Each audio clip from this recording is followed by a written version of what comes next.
నమస్తే, welcome to citizens pulse. నేను మీ ఉదయ్.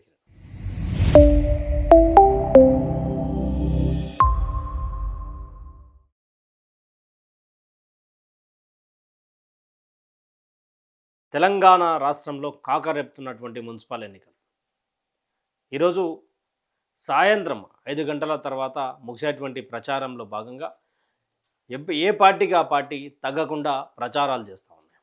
మాటల తూటాలు పేలుతూ ఉన్నాయి. ఇలాంటి సందర్భంలోనే ఒక వినూత్నమైనటువంటి ఘటన, చాలా బాధాకరమైనటువంటి ఘటన. ఈజీగా సస్పెండ్, ఈజీగా డ్యూటీ నుంచి తీసేయవచ్చు. కానీ ఎన్నో ఏళ్ళ కష్టం, ఎన్నో ఏండ్ల నుండి కొట్టాలి అనే ఒక సంకల్పం, ప్రభుత్వ ఉద్యోగం కొట్టాలంటే అంత ఈజీ కాదు.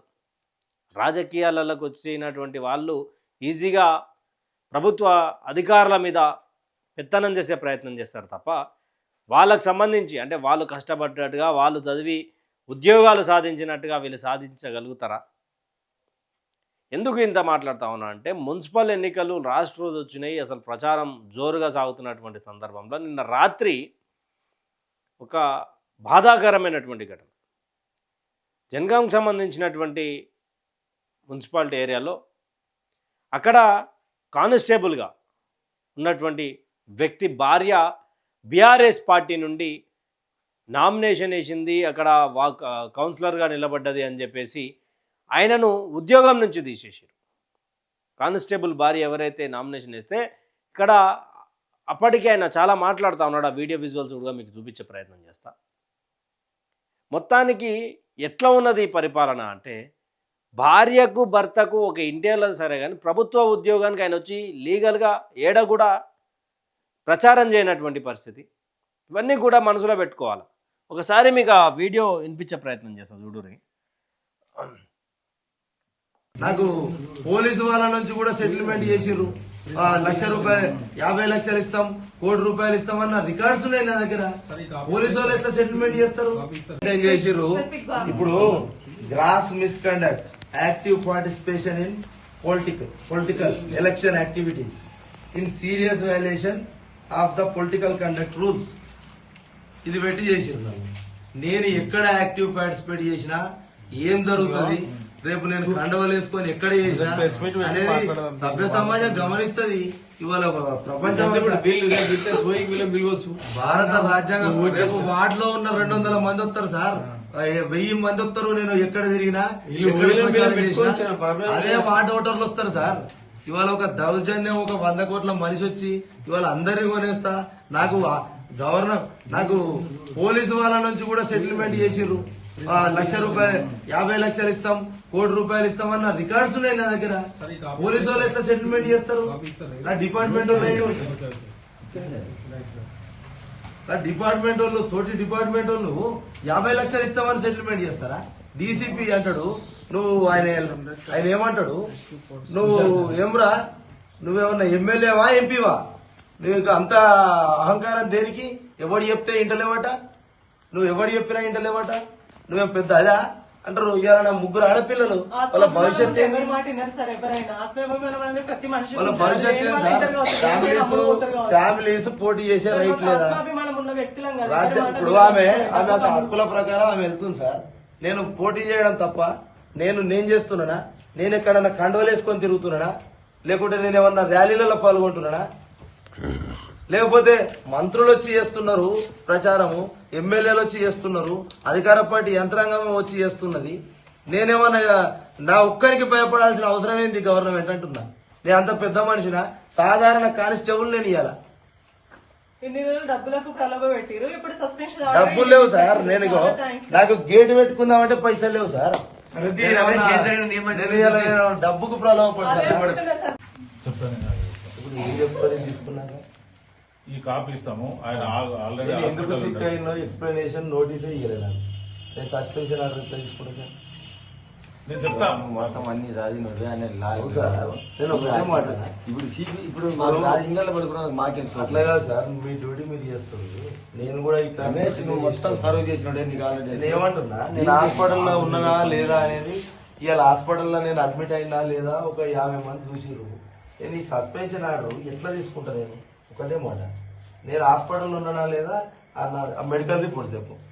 ఇక ఆడ మాట్లాడితేమన్నాడు, పోలీస్ అధికారులే 50 లక్షలకు నన్ను ప్రలోభ పెట్టడానికి అవసరం ఏమున్నది? పోలీస్ అధికారులు ఎవరైతే ఉన్నారో వాళ్ళకు సంబంధించినటువంటి వాళ్ళు డీల్ చేయడం ఇంత అక్కడ ఉన్నటువంటి డీసీపీ ఏమ్రా ఎవడు చెప్పిన ఇంటలేవంట, నువ్వేమన్నా పేద లీడర్ అనుకుంటున్నావా? ఏం అవసరం ఉన్నదిరా భయ్ నీకని మాట్లాడుతున్నాడు. ఆయన హాస్పిటల్ ఉంటే ఆయనకు సస్పెన్స్ ఆర్డర్ ఇస్తాను, ఆయన కరెక్ట్ అనే ఆడుతాను. నేను ఎందుకు తీసుకోవాలి సస్పెన్షన్కి సంబంధించినటువంటి ఆర్డర్ కాపీ? నేనేమైనా ప్రచారం చేస్తుంటే చూసిర్రా? నేను ఏమైనా కండవ కప్పుకున్నప్పుడు చూసిర్రా? అవునండి నా భార్య పోటీ చేస్తాను, చేసుకొనియండి, నేనేమైనా పోటీ చేస్తలేను కదా అన్నారు. మరి ఇదే అందరికీ వర్తిస్తే కాంగ్రెస్ పార్టీకి సంబంధించినటువంటి చాలామంది మంత్రులు ఉన్నారు, వాళ్ళ భార్యకు సంబంధించి చాలా క్రియాశీలక పాత్రలు పోషిస్తూ ఉన్నారు, చూపిస్తా మీకు. వాళ్ళకు ఒక న్యాయం, వీళ్ళకు ఒక న్యాయం. మరి ఏ విధంగా మరి అలా ఇప్పుడు భర్త ఉన్నప్పుడు ఇక్కడ ఏదిగో అమ్మ అధికారిని హోదాలో స్వాగతం పలికింది. అంటే ఇక్కడ మంత్రి శ్రీధర్ బాబు గారి సతీమణి గారు దాదాపు మన పొట్టి శ్రీరాములు విశ్వవిద్యాలయానికి వీసీగా కూడా ఉన్నట్టు సమాచారం. తర్వాత ఆమె ఐఏఎస్ అధికారిని. ఇక్కడ మంత్రులు ఉన్నారు, ఇక్కడ ప్రభుత్వ విప్ ఆది శ్రీనివాస్ ఉన్నారు, మంత్రి పొన్నం ప్రభాకర్ ఉన్నారు, ఇక్కడ అధికారులు ఉన్నారు, ఇక్కడ మంత్రి శ్రీధర్ బాబు ఉన్నాడు. మరి ఈ యొక్క అధికార దుర్వినియోగాన్ని మరి ఇప్పుడు శ్రీధర్ బాబు గారి సతీమణి చేస్తూ ఉన్నారా? ఇప్పుడు ఒక సాధారణ దళిత కానిస్టేబుల్ అయినటువంటి అతన్ని ఈరోజు సస్పెండ్ ఆర్డర్ ఇచ్చారు. ఎందుకంటే ఒక కౌన్సిలర్ పోటీ చేస్తని, భార్య కౌన్సిలర్ పోటీ చేస్తుందని భర్త ఇంటలేడు. ఏడా విత్డ్రా చేసుకోమంటే వేసుకుంటలేడు. పోలీస్ అధికారులే ఫోన్ చేయి 50 లక్షలు ఇస్తారంట రాబాయ్, మరి బంద్ చేయి అంటే లే అట్టట్లయితుంది అని చెప్పి ఆయన మాట్లాడినందుకు ఆయన సిక్ లీవ్లో ఉంటే ఆడ సస్పెన్స్ ఆర్డర్. మరి ఇక శ్రీధర్ బాబు గారి విషయంలో ఏమని మాట్లాడతారు? ఇప్పుడు శ్రీధర్ బాబు గారి సతీమణి ఆ అమ్మ ఐఏఎస్ అధికారినిగా ఉంది. మరి ఇప్పుడు భర్త మంత్రి అని చెప్పి ఆమెను బర్తరఫ్ చేయరు కదా, ఆమెను సస్పెండ్ ఏం చేస్తలేరు కదా. మరి ఉన్నోళ్ళకి లెక్కేంది? ఒక కౌన్సిలర్ పోటీ చేస్తే ఏనైనా ప్రభుత్వ ఉద్యోగి రాజ్యాంగబద్ధంగా ప్రత్యక్ష రాజకీయాలు చేయొద్దు. ఆయన ఏడ చేయలేదు, ఆయన ఏడ కండువ కప్పుకోలేదని ఆయన్నే చెప్తుండు. మరి ఏ విధంగా సస్పెండ్ చేసిరండి ఆయనను? 3 ఆడపిల్లలు ఉన్నటువంటి వ్యక్తి, తన ఎన్నో సంవత్సరాలు కష్టపడి వచ్చినటువంటి వ్యక్తి కదా, చదువుకునేది ఎమ్మెల్యే ఒక ఎంపీఓ ఒక జెడ్పీటీసీ అయినోడు కాదు కదా. కష్టపడి కానిస్టేబుల్ చదువుకొని 9 నెలల ట్రైనింగ్ చేసి అన్ని అష్ట కష్టాలు పడి ఈరోజు ఉద్యోగం సాధించుకున్న తర్వాత ఆ ఉద్యోగ భరోసా మీద ఇల్లు కట్టుకోవచ్చు, పిల్లల భవిష్యత్తును నిర్మించుకుందాం అనుకోవచ్చు. ఈరోజు ఆ ఒక్కని చూసి ఎంతోమంది ఎందుకు భయపడతా ఉన్నారు అనేది ప్రశ్న. అంటే ఈరోజు కాంగ్రెస్ పార్టీలో ఉన్నటువంటి వాళ్ళకేమో ఒక న్యాయం. ఇప్పుడు మంత్రి శ్రీధర్ బాబు గారి సతీమణి ఐఏఎస్ అధికారినిగా ఉంది కదా, ఇప్పుడు మరి ఆయన మంత్రి అయిందని చెప్పి ఆమెను సస్పెన్షన్ ఏం చేయలేదు కదా, ఆమె జోలికి ఎవరు పోలేదు కదా. మరి ఎందుకు ఎట్లా?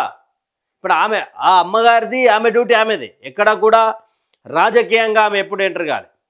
ఈరోజు కూడా అధికారిని హోదాలోనే శ్రీధర్ బాబు గారికి, పొన్నం ప్రభాకర్ గారికి, అదే ఆది శ్రీనివాస్ గారికి వాళ్ళకు అధికారిని హోదాలోనే స్వాగతం పలికింది. మరి ఏ అధికారం ఉన్నా కానీ మంత్రి గారే కదా.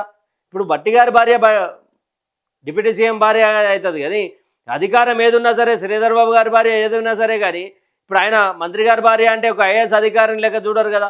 మరి ఐఏఎస్ అధికారిని అయినటువంటి శ్రీధర్ బాబు గారి భార్య గారిని కూడా సస్పెండ్ చేస్తారా తెలంగాణ రాష్ట్ర ప్రభుత్వం? ఏ విధంగా చూడొచ్చు? ఎందుకని సామాన్యుల మీద యొక్క జులుం విధిస్తూ ఉన్నారు. బీఆర్ఎస్ పార్టీ కార్యకర్తలు అయితేనేముంది, బీజేపీ కార్యకర్తలు అయితేనేముంది, ఎవరైతేనేముంది, ప్రభుత్వ ఉద్యోగంగా ఉన్నటువంటి వ్యక్తుల భార్యలు రాజకీయంలో తిరగొద్దు, రాజకీయంగా ఉండొద్దు, ప్రత్యక్ష రాజకీయాలు ఉండొద్దు అని చెప్పి ఏమైనా రాసి పెట్టిర్రా సపరేట్గా మీకు? పోలీసుల అత్యుత్సాహం ఎందుకండి దీంట్లో?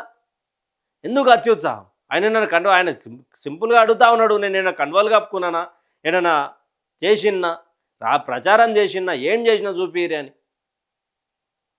ఎన్నో సంవత్సరాల కష్టాన్ని మీరు దోచుకోవడం కరెక్టేనా? దీనిపై మీ యొక్క కామెంట్ సెక్షన్లో కామెంట్ చేయండి. నిజానికి ఏ విధంగా చూడొచ్చు అంటే ఒక బీఆర్ఎస్ పార్టీ కౌన్సిలర్గా పోటీ చేస్తే భర్తను కానిస్టేబుల్ అయినటువంటి భర్తను సస్పెండ్ చేయడం ఏ విధంగా చూడొచ్చో అది మీ అభిప్రాయాన్ని తెలియజేయండి.